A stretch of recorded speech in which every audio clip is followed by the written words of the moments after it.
Turtles Urban Legend issue number 9 from IDW. So, pretty much, I haven't gone to the comic book store this Wednesday, so I didn't pick up any new comics that came out. This came out the week before. And to be honest with you guys, like, I don't know, I think I'm actually gonna just postpone going to the comic book store this week, just because there really is nothing out there that I really like care enough to go get. And even when I was there last week, again, there's like nothing, like nothing that grabs my interest. So I basically ended up splurging on Turtles comics. So I got Turtles Urban Legends, and then I got some of the old Mirage comics that I've been, reading and trying to finish collecting all those. But yeah, how terrible is the comic book industry where like I can't even find like one or two good new series. I don't know. Maybe I'm just like overlooking things, but if you guys recommend anything, let me know. But I've been reading every single issue and collecting every issue of the Turtles Living Legends, which has been fantastic. For anyone who doesn't know, it's basically a colorized reprint of a series that came out in the 90s. So in this one, we basically have Leonardo teaming up with Batman. Only it's not really Batman. Instead, he's called the White Knight, but it's Batman. So Leo is basically going to Midway City, and he's trying to find Master Splinter, who has been turned into a giant bat.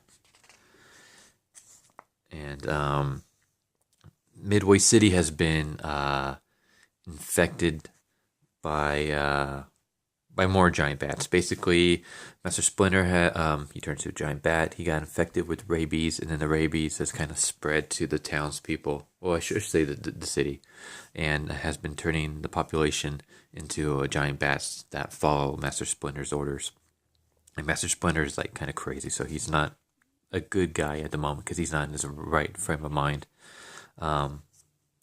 So yeah, we basically get Leonardo fighting off one of the giant bats that has come to attack him, and then he stops the giant bat, and just as he's about to stake it, he gets saved by the Night Watchman, aka Batman. I mean, that's pretty much Batman. You got the color, you got the yellow belts. I mean, the mask is exactly the same, only no horns. It's basically Batman. Earlier we had Wolverine for like an issue. He a naked Wolverine who ended up getting decapitated. But yeah, basically the Night Watchman, which now that I think about it, that's actually a pretty cool name for a superhero. And then like you spell night with a K, as in like the medieval knight, so Night Watchman. That's a pretty badass name for a superhero, I ain't gonna lie. But he's developed a antidote that will basically turn the mutagens back into regular humans, but it takes a while for it to take effect. I like Leo's expression right there. So yeah, I mean, Night Watchman even looks like Bruce Wayne. But yeah, I like how basically he's like, bats. Why did it have to be bats? But let's skip some pages. So yeah, they get attacked by giant bats, and then the one that Leo was fighting earlier tries to fly away, but in the midst of that, he transforms back into a human, because that's when the serum decides to kick in. And luckily, Leo is able to hook his leg and save him, and they capture another bat. Skip some pages. But he ends up getting away, but Night Watchman was able to basically put a tracker on him. And they go into a like abandoned store where there's a bunch of bats, and the Night Watchman releases this gas that has the serum, and it starts turning everyone back into humans. And meanwhile, Leo decides to take on another one of the bat monsters, and he's trying to track down. Again, he's still trying to track down Master Splinter.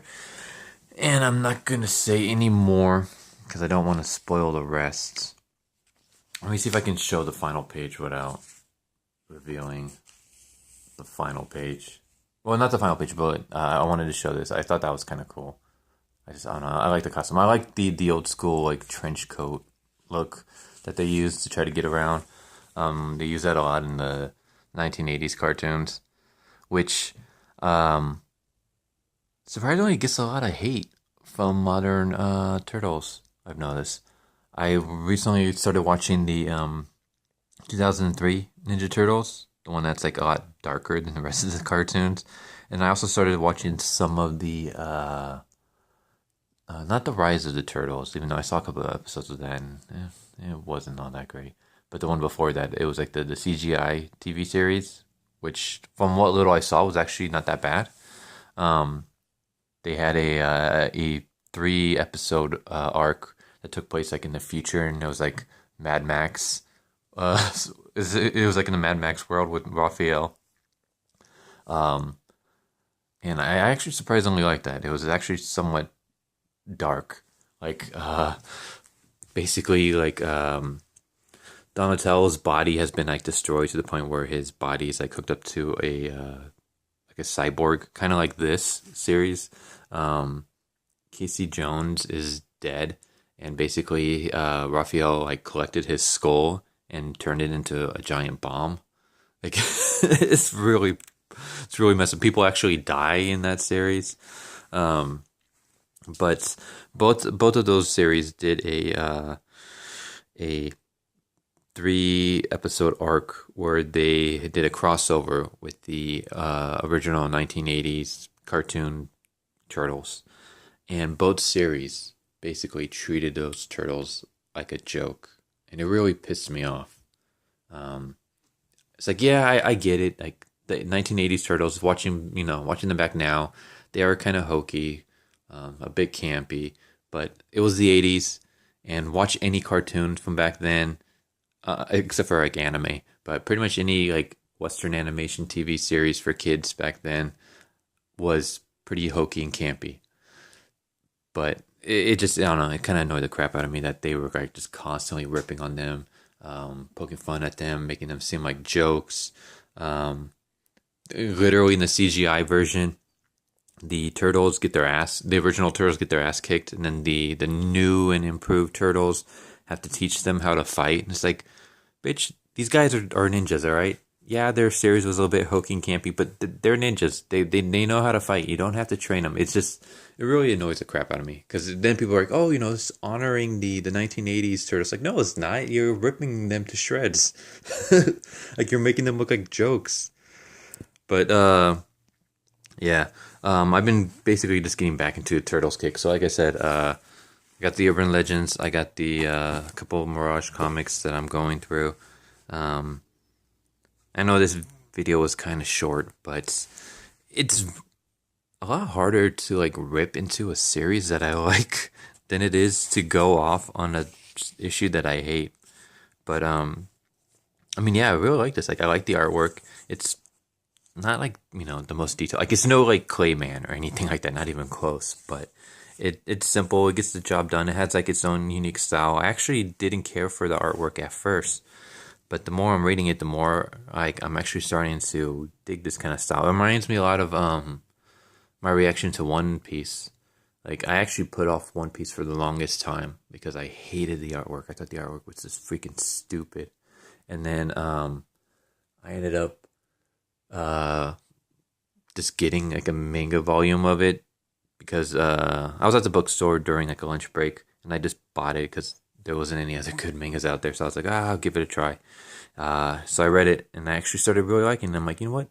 The artwork actually kind of works with this. And now I don't mind the artwork. Now I actually like the artwork for One Piece. I think it has its own unique little style. That's kind of what this series was. It has its own kind of different style, but it won me over.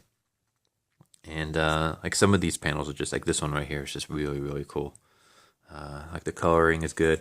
I guess in the original it's actually in black and white. So I will say this, for all the hate that IDW gets, all the well-deserved hate that IDW gets, they're re remaster. I don't know what's the term you want to use for a reprint, colorized, a colorized reprint. What would you call that? Like in the video game industry, they call it like a remaster when you like take an old series and touch it up and update it. But whatever you call it, their version of it on the series has actually been really good. Like I'm really digging the colors and the shading and the black and white. Like I'm not gonna go as far as saying that this is like noir, but it does kind of use shadows a lot to paint its pictures, literally, and I really enjoy it. The story's really good. There's a lot of dialogue. I'm sure this is like, I mean, it's probably like familiar for people, but did the 90s use a lot of dialogue? I know like Golden Age comics used a crap ton of dialogue. I can't remember if the 90s did that too. It's been forever since I've read a 90s issue. Speaking of, I'm actually getting some classic Chaos comics that like mine were either destroyed or I lost them. So I'm actually getting some. They're in the mail right now on the way over. So I'll probably do some reviews on those in the future. But the Turtles, this issue especially does a lot of dialogue in the. It reminds me of like the old school like Golden Age comics, like that smoke guy. Oh, he's behind me. His grip is like iron. Can't reach my katana. He's gonna put the bite on me unless. No way, garbage breath. Like, not only is it taunts like this is very old school, but like the whole radio drama style talking where they describe like what they're doing. It's done a lot in this. And I know some people hate that. I actually kind of like it. It kind of gives it like an old school charm. Like I said, like I love reading classic 80s, 70s, 60s, 50s, 40s comics. And there's just something about the whole radio drama narrative dialogue that they use where they describe like every little action that they're doing. They're just, I don't know. It does something to me. But yeah, that's Turtles Urban Legends issue number 9. I say this every time, but this is a freaking great series.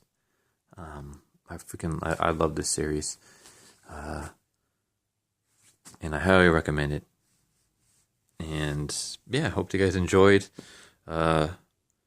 Again, I guess you can take this with some bias, just because I'm a huge Turtles fan. Like, like I'm literally. I mean, if you couldn't tell enough with the gloves, and I'm actually wearing this right now because it's freaking cold as hell over here.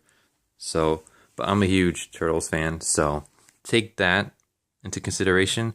But as a Turtles fan, I do freaking love this. It's a great series. I've enjoyed every issue so far. Even the issue that I think is like the weakest, I think it was either last issue or the issue before. Even that was like a solid job. Like I would give it like a C plus. But every issue so far has either been like an A or a B. It hasn't really dropped since this, since it started. It hasn't dropped really past that. So again, I highly recommend picking this up. And anyone who's reading the, let me see if I can just find it. This actually looks pretty cool. Begins in January. So it already came out? Damn, how old is this issue? Oh, I guess, February did just kind of start. Yeah. Anyone who's been reading the current IDW Teenage Mutant Ninja Turtles, tell me, how is it? Well, I guess this one is actually like Turtles IDW 2020. That's probably going to be different. But anyone who's been reading the current IDW run, tell me how it is. I've read like one or two issues, and it wasn't too bad, but it wasn't enough to really grab my attention. But maybe I just read like, a poor issue. Tell me, like, how is it? But yeah, hope you guys enjoyed this video. If you guys haven't already, subscribe, hit that bell for notification, leave a like if you enjoyed it. Feel free to comment down below, and I hope you guys have a fantastic day. Hope to see you guys next time. Later.